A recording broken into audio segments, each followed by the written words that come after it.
Saya ulang apa yang Tuhan katakan, bahwa untuk kita bisa mengerti akan cara berpikirnya Tuhan, kita bisa duduk di kelas dan Tuhan akan mengajar cara berpikirnya. Orang yang bisa mengerti cara berpikir Tuhan saja sudah akan membuat Anda itu berhasil. Serius. Kalau saudara tanpa mengerti hatinya Tuhan, tapi tahu cara berpikirnya, tahu cara kerjanya, itu sudah modal untuk membuat kita berhasil. Saudara akan jadi orang yang terpandang di dunia ini, dan orang akan memberikan hormat dalam kehidupan kita. Saya Kamis lalu melayani akan sebuah acara di Jakarta. Ada beberapa orang yang ikut melayani. Ada, kalau Anda pernah dengar, James Gui dari Singapura ikut berbicara, ada Joseph Prince bicara juga, dan beberapa hamba Tuhan yang lain. Saya satu di antaranya yang berbicara, dan ada seorang anak Tuhan, dia sekarang jadi hamba Tuhan, dan dia punya istilah yang bagus. Dia bilang, "Pastor, we always look up to you. Kami selalu melihat kamu itu di atas kami, jadikan kamu seperti panutan selama ini." Saya berkata dalam hati saya, banyak orang ingin mendengar perkataan itu diucapkan orang lain buat kehidupan kita. Tapi saya mau katakan begini, saudara. Kalau kita hanya cukup mengerti cara kerja Tuhan, cara alur pikirnya saja, satu hari orang akan berkata yang sama kepada Anda. We always look up to you.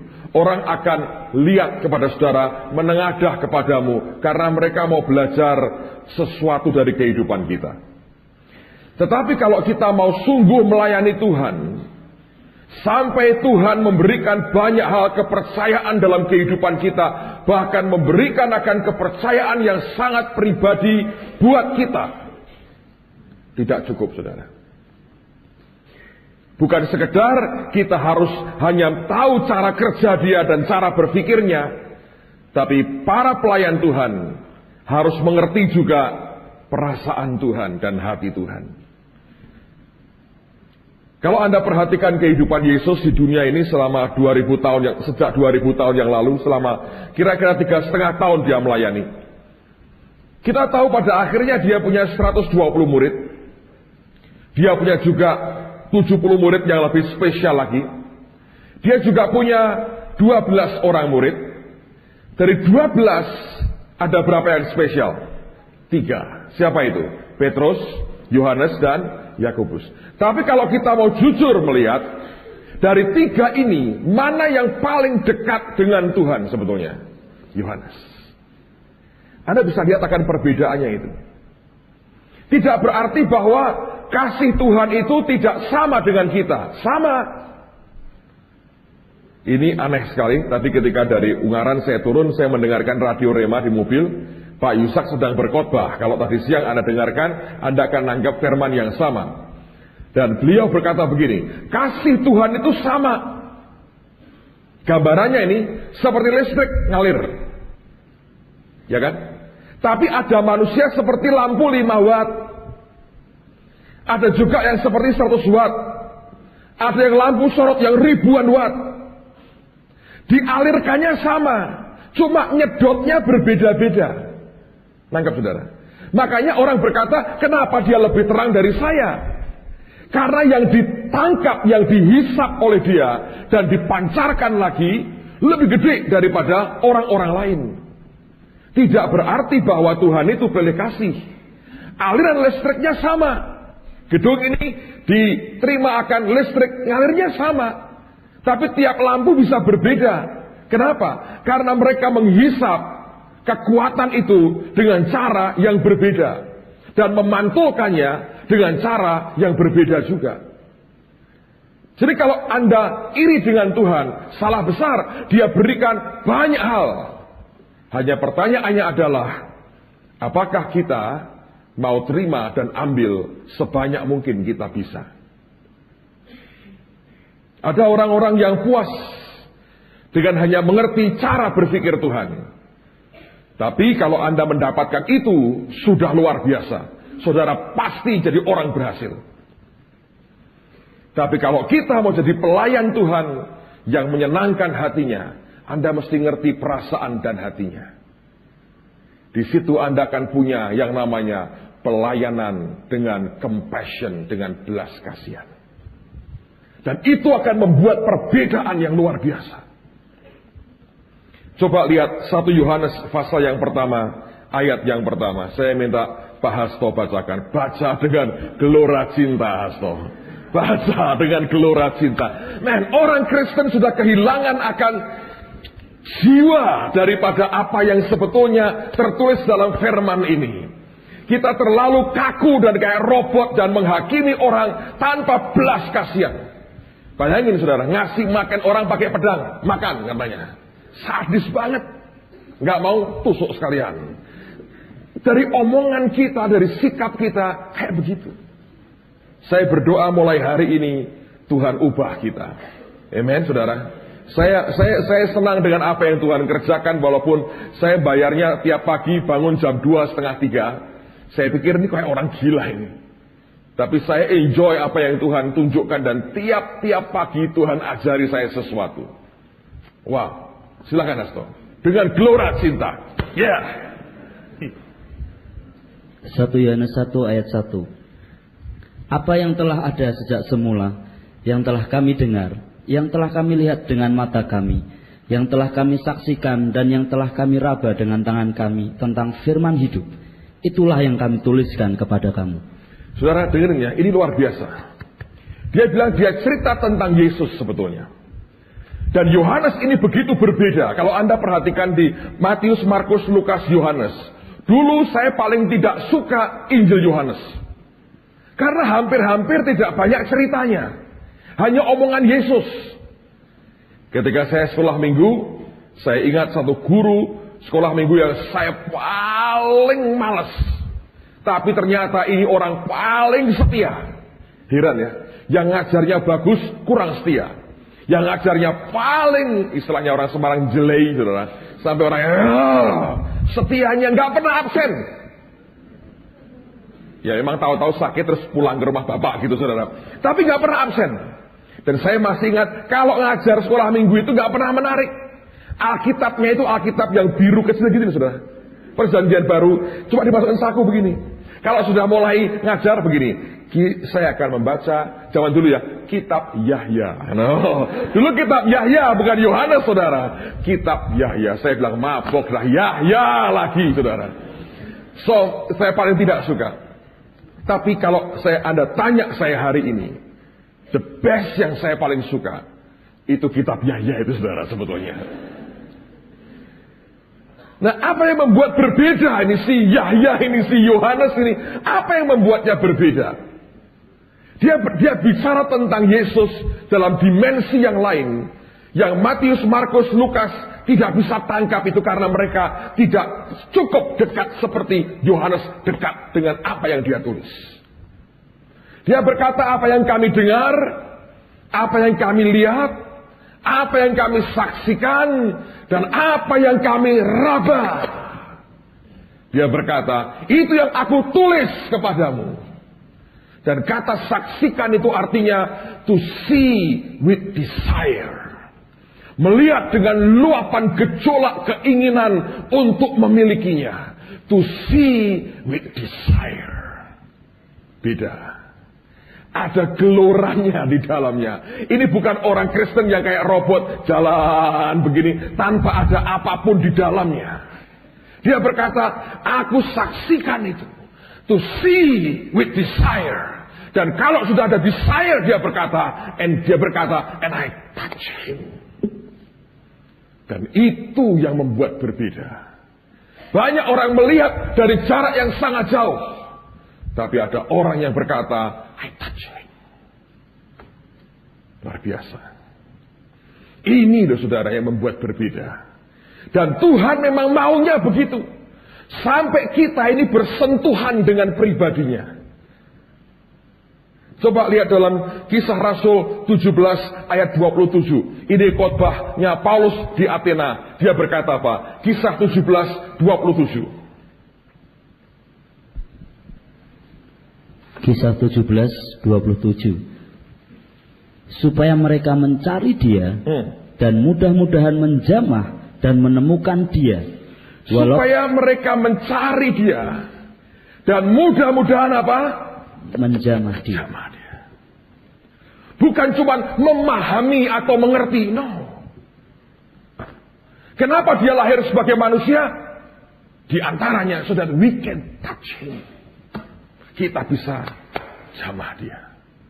Artinya hubungan ini bukan hubungan dengan jarak lagi. Tapi kita bisa ngerti akan heartbeatnya, degup jantungnya. Apapun yang di dalamnya, kita bisa mengerti. Orang kalau tidak melayani dengan hati seperti ini, Anda tidak akan pernah mendapat kepercayaan Tuhan, saudara. Ini bagian dari pelayanan yang ternyata paling sulit. Paling sulit. Ngerti perasaan Tuhan. Saya berdoa, Anda bisa ngerti. Yang membuat orang ini begitu berbeda. Nanti kita akan lihat apa yang kemudian dia hasilkan dari perbedaan itu. Dia berkata, yang selama ini kami dengar, kami lihat, dan kami ingini dengan keinginan yang luar biasa. Dan akhirnya kami jamah. Itu yang kami tuliskan kepadamu. Dan seperti yang Paulus katakan, mudah-mudahan waktu kita mencari Dia, kita bisa menjamah Dia. Apa yang membuat orang ini berbeda? Yohanes 13 ayat 23 dan ayat yang ke-25. Yohanes 13 ayat 23 dan ayat sampai dengan ayat 25. Yohanes 13 23 25. Yohanes 13 ayat 23 sampai 25. Seorang di antara murid Yesus, yaitu murid yang dikasihinya, bersandar dekat kepadanya di sebelah kanannya. Kepada murid itu Simon Petrus memberi isyarat dan berkata, "Tanyalah siapa yang dimaksudkannya." Murid yang duduk dekat Yesus itu berpaling dan berkata kepadanya, "Tuhan, siapakah itu?" Sebetulnya bukan duduk dekat Yesus, duduk dan nyandar di dada Tuhan Yesus. Anda lihat sebuah birokrasi di sini kecil. Kenapa Petrus tidak berani berkata, "Tuhan, siapa dia?" Tuhan sedang berbicara sesuatu yang sangat sensitif. Dia berkata, "Satu di antaramu akan berkhianat dan akan menjual aku." Itu perkataan yang sangat peka sekali. Tidak ada orang berani bertanya karena mereka khawatir kalau mereka yang dimaksudkannya. Petrus sebagai orang yang paling kelihatannya berani, dia mau berbicara tapi dia mengerti suasananya begitu galau dan sangat sensitif. Kecurigaan di mana-mana. Hanya orang yang dekat dengan Tuhan akan punya nyali bertanya, siapa dia? Anda tahu kenapa? Yohanes ini nyandar di dada Tuhan. Degup jantungnya, detak jantungnya, heartbeatnya, dia bisa rasakan. Ini loh saudara, yang Tuhan mau. Bukan cuma kita tahu bagaimana caranya diberkati, bagaimana caranya maju ekonomi kita atau gereja kita. Bukan bagaimana kita ngerti Tuhan kerja gimana, iman seperti apa. Bukan hanya itu. Bisakah engkau merasakan yang di dalam gejolak perasaan Tuhan itu? Bisakah ketika dia berbicara, Anda tangkap esensi jiwanya, apa yang sebetulnya dia mau? Daud pernah punya 3 orang yang disebut dengan nama Triwira. Suatu hari dia sedang duduk dalam kemahnya dan 3 perwira ini, 3 jenderal ini duduk cukup dekat dengan Daud. Dan Daud sebagai manusia punya keinginan manusiawi juga. Dalam keadaan seperti itu, dia rindu sesuatu. Alkitab berkata, dia tidak memerintahkan apapun kepada 3 jenderalnya ini. Dia hanya bergumam. Dan dia hanya berkata, seandainya aku bisa minum air dari sumur yang di Bethlehem. Dia tidak pernah perintahkan siapapun untuk pergi ke sana karena apa? Tempat itu markasnya tentara Filistin. Siapapun yang diperintahkan ke sana artinya dia diperintahkan untuk bunuh diri. Tapi 3 jenderal ini dengan pangkat cukup tinggi, orang berkata 3 perwira Daud yang paling hebat yang dia punya. Ototnya boleh luar biasa. Kemampuan membunuhnya, dia seorang killer yang hebat sekali. Tapi hatinya tetap bisa nangkap kemauan rajanya. Saudara boleh seorang warrior yang hebat dalam kerajaan surga. Dan seharusnya begitu. Engkau boleh seorang pejuang yang luar biasa dalam kerajaan surga. Dan Tuhan bangga dengan itu. Tapi kita punya hati yang cukup lembut untuk bisa merasakan degup jantungnya Tuhan, saudara. Kalau Anda tidak bisa merasakan, engkau akan berkata, raja kok cengeng. Banyu dijaluk. Ngerti bahasa Jawa, ngerti? Air aja diminta. Kan banyak tuh. Minumlah itu. Aqua atau apa. Ngerti? Tapi orang ini tidak pernah dia dengar perintah. Dia hanya bisa rasain aja. Apa yang mereka buat, saudara? Tanpa diperintah. Mereka berdiri. Ambil senjata mereka. Tanpa minta tolong siapapun. Dia terobos tentara Filistin. Hanya 3 orang. Dia masuk sampai ke jantung pertahanan mereka. Ambil timba. Ditimba itu sumur. Airnya diambil. Dengan membawa ember penuh dengan air untuk perang susahnya luar biasa. Mereka perjuangkan lagi. Mereka bayar dengan resiko apapun. Mereka terobos keluar lagi. Mungkin dengan badan berlumuran darah. Sebagian darahnya dia, sebagian darahnya orang Filistin. Dia hadapkan air dari sumur yang di Bethlehem, yang rajanya hanya bergumam ingin itu. Saya menyadari ketika Tuhan berkata kepada saya, kamu seringkali terlalu formil dengan aku. Tunggu, dia berkata, ini kerjain, ini kerjain, ini kerjain. Dan perintah kita berkata, yes sir, siap pak, yes sir, yes sir, yes sir. Formil. Engkau tidak bisa nangkap apa yang dalam gejolak dalam hatiku. Kalau aku diam dan gejolak di dalam, engkau tidak bisa ngerti sama sekali. Dan engkau bertindak sangat tidak sensitif. Saudara tahu orang yang tidak sensitif itu menjengkelkan. Saya beri contoh begini. Kalau Anda sedang patah, putus cinta misalnya ya, yang belum kawin terutama.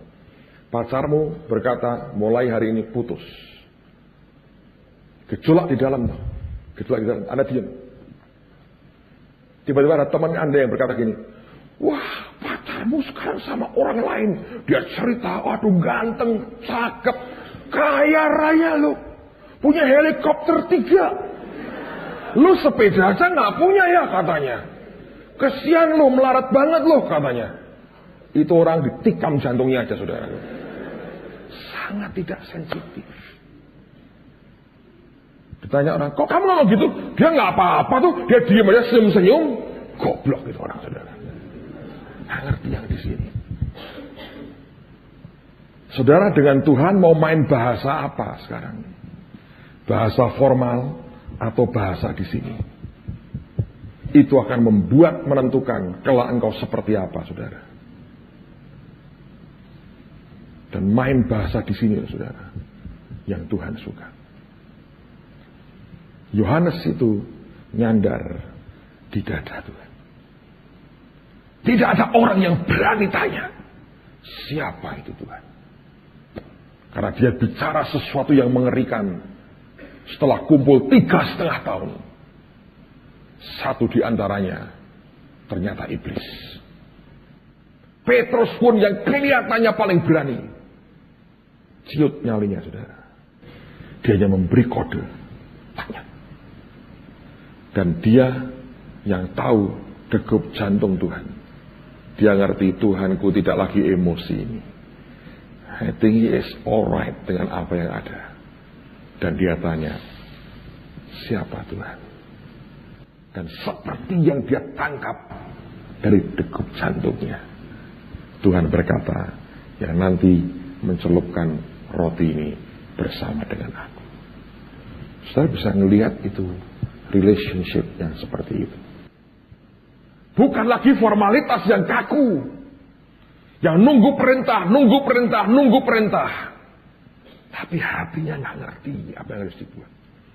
Loh, kamu kok nggak ngerti gini? Nggak diperintah kok. Kalau itu model relationship yang kita mau bangun dengan Tuhan, Anda akan jadi gembala upahan, saudara. Dengan job description tertentu dan gaji yang berapa. Tapi Tuhan cari jenderal-jenderal yang punya kekuatan besar dan nyali besar untuk berperang. Tapi dia mengerti gumaman rajanya tanpa raja itu berkata-kata kepada kita. Setiap saat waktu kita nyembah Tuhan, waktu kita kerja, waktu kita apapun, kita bisa rasakan apa yang dia mau. Dan tanpa pura-pura blow-on berkata, engkau mau apa Tuhan? Kita berkata, aku tahu yang dia inginkan. Aku akan beri apa yang dia mau. Saudara tahu bedanya antara kalau saudara minta berkata gini, aku minta roti itu ya, dan orang datang memberikan. Atau Anda baru kepingin, tiba-tiba orang memberi. Precious yang mana? Yang terakhir kan? Heran kau berkata, surprise. Aku baru ingin datang. Tingkat relationship hubungan seperti itu, saudara. Yang kita mesti develop, kembangkan dalam hidup kita dengan Tuhan. Saya tahu tidak mudah. Anda mesti dibawa dalam pengalaman dan mengalami Tuhan dalam hidupmu. Tapi minimal rindukan dia. Dalam Kidung Agung sebetulnya kerinduan pertama lahir dari Putri Sulami. Tapi dia berteriak, tariklah aku. Dan aku akan lari kepadamu. Dan itu memang harusnya begitu, saudara. Di luar itu, nggak akan bisa terjadi. Amen, saudara. Ada peristiwa yang aneh kemudian terjadi. Coba lihat Injil Yohanes lagi. Pasal 19 ayat 25 sampai 27. Yohanes 19 25 sampai 27. Yohanes 19 25 sampai 27. Dan dekat salib Yesus berdiri ibunya dan saudara ibunya, Maria, istri Klopas, dan Maria Magdalena. Ketika Yesus melihat ibunya dan murid yang dikasihinya di sampingnya, berkatalah ia kepada ibunya, Ibu, inilah anakmu. Kemudian katanya kepada murid-muridnya. Sebetulnya hanya satu. Katanya kepada muridnya. Tidak murid-muridnya. Buang satu kata murid, saudara. Dia hanya bicara kepada one man. Terus saja. Kemudian katanya kepada muridnya, inilah ibumu. Dan sejak saat itu murid itu menerima dia di dalam rumahnya. Kalau Anda baca, tahukah ada keanehan dalam ayat ini? Buat saya itu aneh. Kenapa anehnya? Yesus secara daging, secara manusia, itu punya adik-adik, saudara. Adik laki-laki dan adik perempuan. Ada itu. Dan semua mereka dilahirkan dari rahim Maria yang sama. Dari suami yang bernama Yusuf, atau dari ayah yang bernama Yusuf. Hanya Yesus yang berbeda. Lahir bukan karena benih pria, benih Roh Kudus, tapi dibesarkan, dikandung di rahimnya Maria. Setelah Yesus lahir, Yusuf Maria itu bersetubuh seperti suami istri layaknya. Lahirlah adik-adik Yesus secara kandung, baik perempuan maupun laki-laki. Ada yang namanya Yoses dan sebagainya. Atau Yudas, itu adiknya Yesus itu sebetulnya. Dan beberapa nama yang lain lagi, bukan Iskariot ya. Tapi ada orang-orang yang kita mengerti itu adik kandungnya Yesus, artinya itu anak kandung dari Maria. Tapi mengapa Alkitab berkata justru Maria dititipkannya kepada Yohanes? Orang berkata bahwa yang lain tidak ada, Pak, jadi dititipkan ke yang ada. Nggak usah. Kalau memang bisa begitu, diam aja kan? Terus nanti anak-anaknya Maria akan ngurusi ibunya dengan baik. Bukankah dia ibu kandungnya? Tapi ini yang aneh. Mengapa dititipkan kepada Yohanes? Sedangkan Maria punya anak kandung yang cukup banyak. Mengapa harus ikut orang lain? Aneh menurut saya kalau orang tua saya dititipkan bukan ke saya, tapi kepada saudara. Aneh kalau orang tuamu bukan engkau yang ngurusi, tapi dititipkan kepada orang lain lagi yang tidak ada hubungan darah sama sekali. Aneh kan? Tapi buat Tuhan, dia harus lakukan itu. Kenapa dia titipkan kepada Yohanes? Anda harus mengerti ini. Pada waktu Maria melihat akan pemandangan bagaimana anaknya itu dying, sekarat di salib. Sebetulnya itu merupakan penggenapan dari yang dikatakan oleh seorang bernama Simeon. Coba buka Lukas pasal 2 ayat yang ke-35. Lukas 2 ayat yang ke-35. Lukas 2:35. Lukas 2 ayat 35. Dan suatu pedang akan menembus jiwamu sendiri, supaya menjadi nyata pikiran hati banyak orang. Suatu pedang akan apa? Menembus jiwamu sendiri. Saya percaya pada waktu Maria lihat anaknya disiksa habis-habisan, hancur tubuhnya, mukanya hancur semua, dengan badan hancur, dan digantung di antara dua penjahat, dipermalukan, dihina. Pada saat dia melihat itu, nubuatan Simeon sekian puluh tahun sebelumnya tergenapi. Kalau Anda punya naluri dan perasaan, saudara, kalau engkau lihat anak kandungmu sendiri berdarah, hancur badannya di depan saudara, kalau tidak merupakan pedang menusuk jiwamu, kita bukan manusia. Ngerti, saudara? Kalau kita manusia itu lihat orang menderita hancur badannya begitu di depan kita, kalau kita berkata, biasa, Anda bukan manusia. Setan pun kalah jahat kalau begitu caranya, saudara. Serius. Dan waktu Maria lihat anak yang dia kandung sendiri, yang karena anak itu aku terima penghormatan. 3 orang majus datang memberikan emas, kemenyan dan mur. Malaikat surga datang kepadaku, dan anak yang sama yang membaca kebanggaan dirinya, dia lihat hancur di depan matanya tanpa dia bisa berbuat apa-apa, seperti pedang menembus ke jiwanya. Orang yang hancur ketembus jiwanya dengan pedang penderitaan. Hanya jiwa Tuhan yang bisa menghibur, saudara. Jiwa manusia tidak bisa berbuat apa-apa. Suatu hari Tuhan ngomong sama saya begini. Kalau orang sedang menderita, maka obat paling mematikan adalah berikan simpati. Dia pasti mati. Tidak akan survive. Tahu simpati itu begini. Kasihan ya kamu ya. Kok bisa gitu, gimana sih? Kasihan loh kamu nih. Nasibmu malah, aku gak bisa ngerti kok bisa gitu ya. Salahnya siapa? Kasihan ya kamu. Sudah ya. Cup sudah ya. Mate saudara, caranya begitu. Anda boleh layani jemaat cara begitu, saudara. Anda mematikan mereka. Simpati ketika orang ngalami seperti itu tidak membangkitkan apa-apa. No way.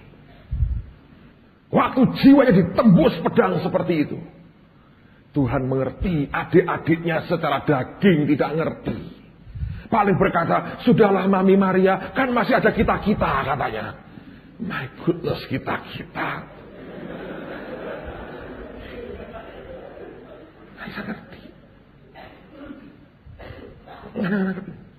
Berapa banyak orang melayani tanpa hati sebetulnya. Lihat orang susah, nggak apa-apa. Itu kan salahnya dia sendiri. Sok ngaku-ngaku anak Allah. Omongannya gitu. Dalamnya itu nggak ada hatinya sama sekali. Judgment yang keluar, penghakiman yang keluar. Orang dihajar terus dengan perilaku, dengan perkataan, omongannya itu. Nggak ada hati sama sekali. Dan Yesus ngerti, saudara, ngerti betul. Dan dia tahu, cuman Yohanes yang tahu bagaimana menghibur Maria. You know why? Dia pernah merasakan degup jantungnya. Dia tahu 3 hari ke depan akan krusial. Cuman Yohanes yang tahu bagaimana menghibur Maria. You know why? Dia pernah merasakan degup jantungnya.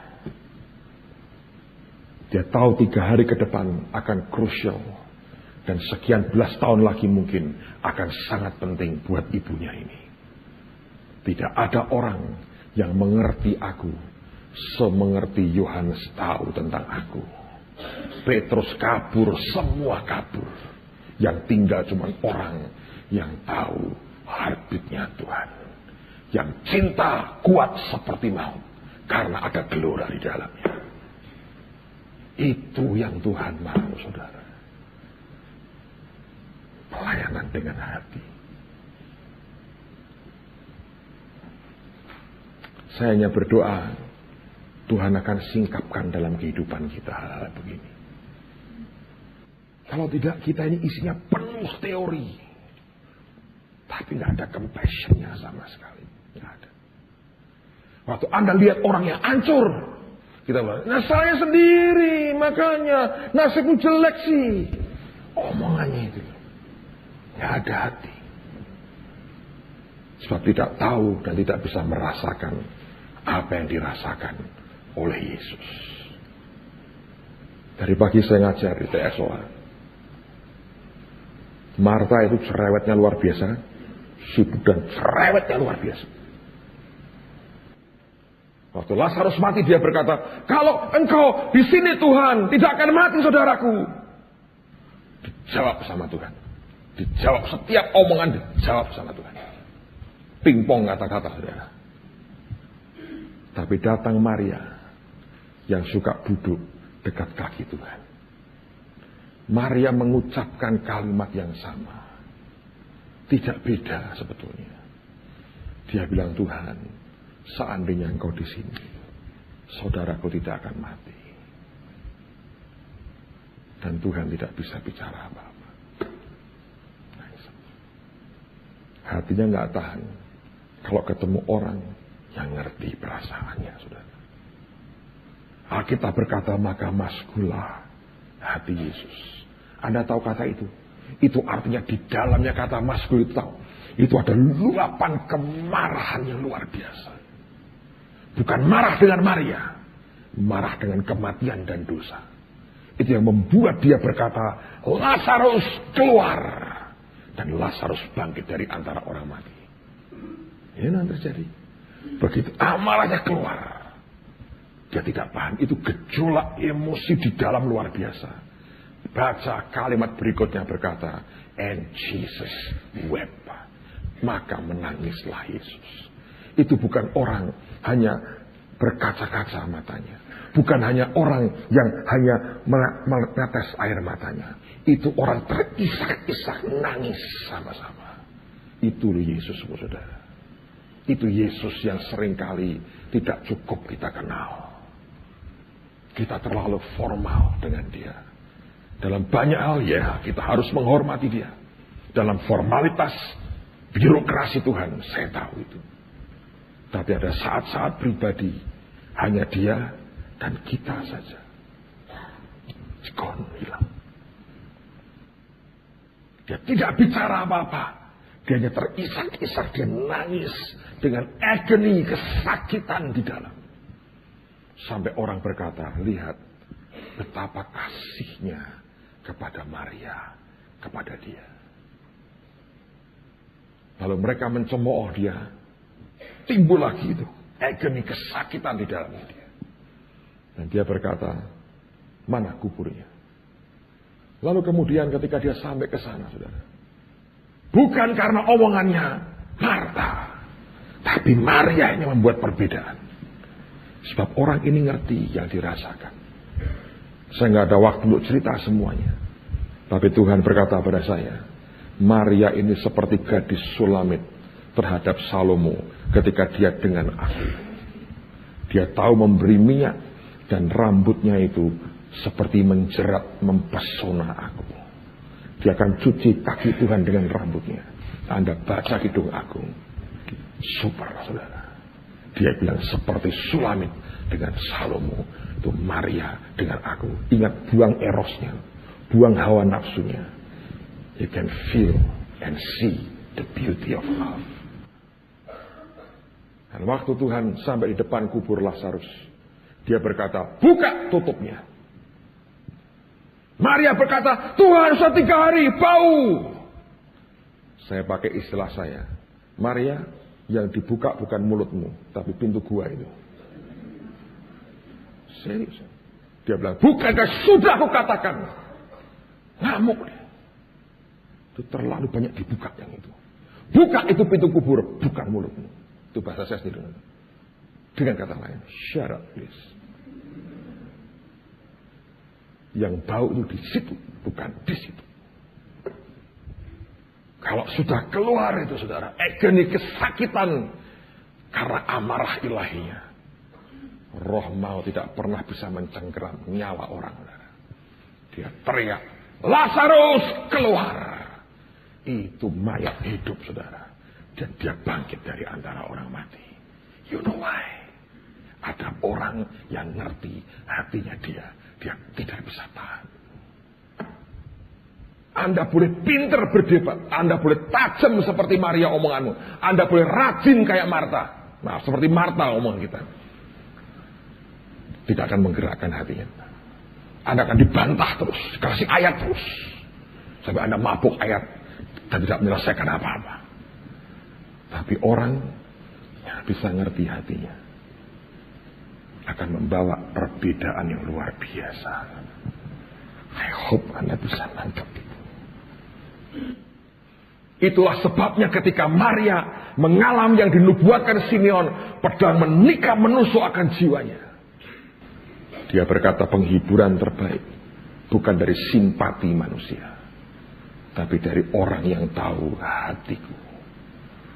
Sehingga dia bisa melayani orang yang dia kasihi dengan hati. Bukan karena kebiasaan, bukan karena tugas, tapi karena hati. Dan itu yang membuat beda, saudara. Ketemu orang itu bukan ngenyek dulu. Bukan. Bukan nyala-nyalain dulu. Bukan. Dengan hati. Dan itu yang saya jujur berkata. Kita nggak ada. Kuranglah, saudara. Itu yang beda, saudara. Seandainya semua kita bisa begitu. Ketemu orang bukan dengan nada. Lu siapalah. Dengan hati. Ini yang membuat saya mengerti. Coba buka Yohanes pasal 2 ayat 23 sampai 25. Yohanes 2 ayat 23 sampai 25. Yohanes 2 23 sampai 25. Tolong, Mike. Yohanes 2 23 25. Dan sementara ia di Yerusalem selama hari raya Paskah, banyak orang percaya dalam namanya, karena mereka telah melihat tanda-tanda yang diadakannya.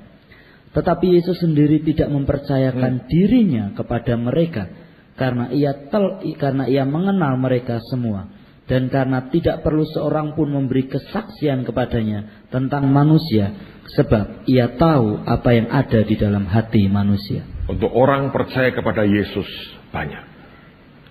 Tapi orang yang dia bisa percayakan dirinya langka.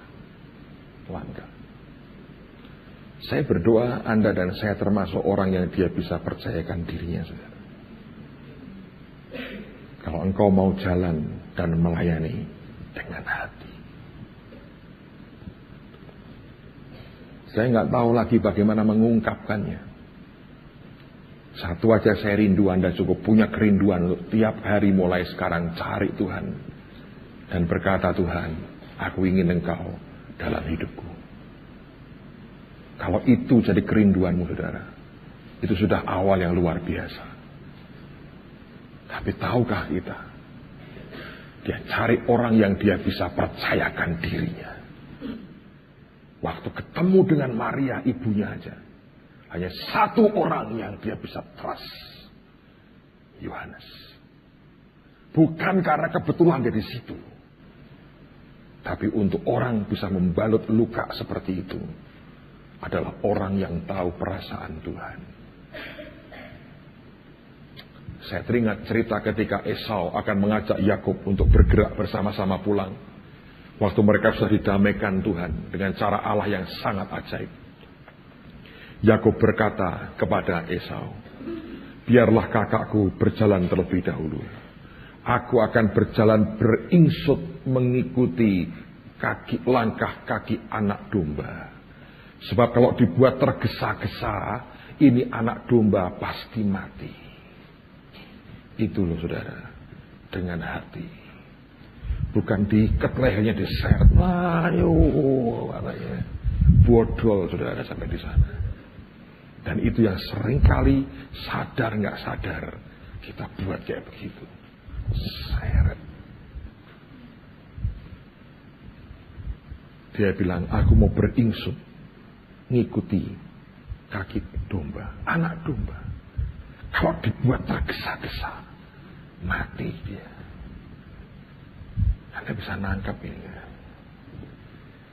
Hati itu saudara, beda sekali. Beda. Nggak ada penghakiman, nggak ada ketidaksabaran, nggak ada berpikir kita sate aja ya, nyusahin orang jalan. Seringkali kita ingin potong banyak hal dalam hidup kita. Saya berdoa Tuhan beri kita hati yang seperti itu saudara. Amen. Saya berdoa. Dan kalau Anda membaca hidup daripada Yohanes ini pada akhirnya, ketika dia mendengar Tuhannya bangkit, kuburnya kosong. Tidak usah dibaca, kita akan segera selesai. Dia dengan Petrus lari saudara. Ini ya, orang yang punya hati akan lari lebih cepat. Petrus di depan, dikejar sama dia. Dan waktu sampai di kubur, dia cuma masuk, dia mundur lagi. Petrus masuk, masuk. Ini orang yang kedua ini nggak punya perasaan. Saudara dengar ya,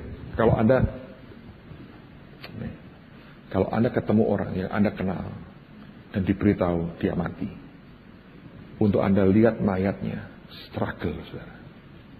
Ya, orang yang engkau cintai mati, engkau dibawa oleh orang, ayo lihat jenazahnya itu, struggle. Yohanes ini antara ingin segera lihat kenyataan, karena care-nya besar kepada Tuhannya. Waktu masuk lihat itu, dia mundur. Tapi Petrus tanpa perasaan masuk. Dan ketika Petrus masuk, Yohanes ikut. Karena Alkitab mengatakan dengan kalimat yang bagus sekali. Bagus sekali. Saya bacakan buat Anda. And when he looked at the evidence, ketika dia lihat bukti itu, and believed, dan percaya. Alkitab tidak berkata Petrus percaya, tapi Yohanes percaya. Anda tahu yang dilihat apa? Itu kain peluh itu sudah tertumpuk, dilipat rapi. Ngerti? Semua kain penutupnya terjatuh di bawah. Tapi kain peluh yang di muka ini saudara, dilipat. Jadi ketika dia bangkit, boom, Yesus tetap Yesus. Yang rapi. Ada yang jatuh di mukanya, dia ambil, dia lipat. Hanya mereka yang cukup dekat dengan dia akan tahu kebiasaannya. Lihat akan kain peluh dilipat itu loh. Alkitab berkata, that is the evidence. Itu bukti.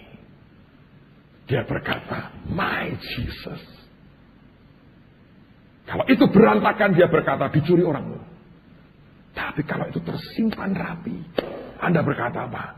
My Jesus, I know it's him. Aku tahu itu dia. Ingat ketika dia dengan Yohanes Pembaptis dan Andreas. Satu kali ketika mereka melihat Yesus lewat, Yesus berkata, inilah anak domba Allah. Mereka berdua ikut Tuhan. Dan waktu Tuhan melihat mereka, dia berpaling, dia berkata, what do you want? Apa yang engkau mau? Anda tahu jawaban Yohanes? Tuhan, di mana engkau tinggal? Dan dia berkata, ikut aku. Sejak hari itu Alkitab berkata, dia tinggal bersama dengan Yesus. Dia tahu. Just one evidence. Satu bukti. Kain peluh dilipat. Lompat hatinya. Yes, it's him. Percaya. Petrusnya bingung. Kok bisa? Hanya orang yang cukup dekat, saudara. Ngerti hatinya. Oh, saya harap Anda nangkep ini. Mengerti gak yang di hatinya dia? Saat terakhir ketika mereka lagi frustrasi, mereka nangkep ikan lagi. Petrus berkata, gua nangkep ikan. Yohanes ikut. Yesus muncul di tepi danau Galilea. Dia berteriak, anak-anak, adakah lauk pauk padamu? Semua orang bilang, enak aja, susah payah minta lagi. Mancing sendirilah situ. Yohanes yang berkata, it's the master. Itu Tuhan kita. Petrusnya baru, iya toh, katanya, lompat baru saudara. Tapi yang bisa mengenali suara itu cuma Yohanes. Dan karena itulah menimbulkan kecemburuan bagi orang lain. Karena mereka so close. Petrus sempat tanya kepada Yesus, Tuhan, apa yang terjadi nanti kelak dengan dia? Karena Petrus ini buat dia akan mati untuk Tuhan. Kita kok gak enak terakhirnya. Kalau dia gimana Tuhan? Dan Tuhan dengan santai berkata, kalau aku mau dia tidak mati sampai aku datang, dia tidak akan mati, katanya begitu. Keluar rumor berkata, tidak bakal mati ini Yohanes. Anda tahu kadang-kadang Tuhan itu godain orang. Kalau ada ngebet emosi, kepingin orang ini ngalami begini, digodain. Kasih. Kalau gue bilang gak mati dia. Tapi karena ada hati gak benar di antara para murid, rumorsnya keluar, Yohanes tidak akan mati. Apa yang kami dengar, apa yang kami lihat, apa yang kami saksikan, to see, we desire, and touch, itu yang kami tuliskan kepadamu. Saya berdoa, hati begitu Tuhan beri buat kita.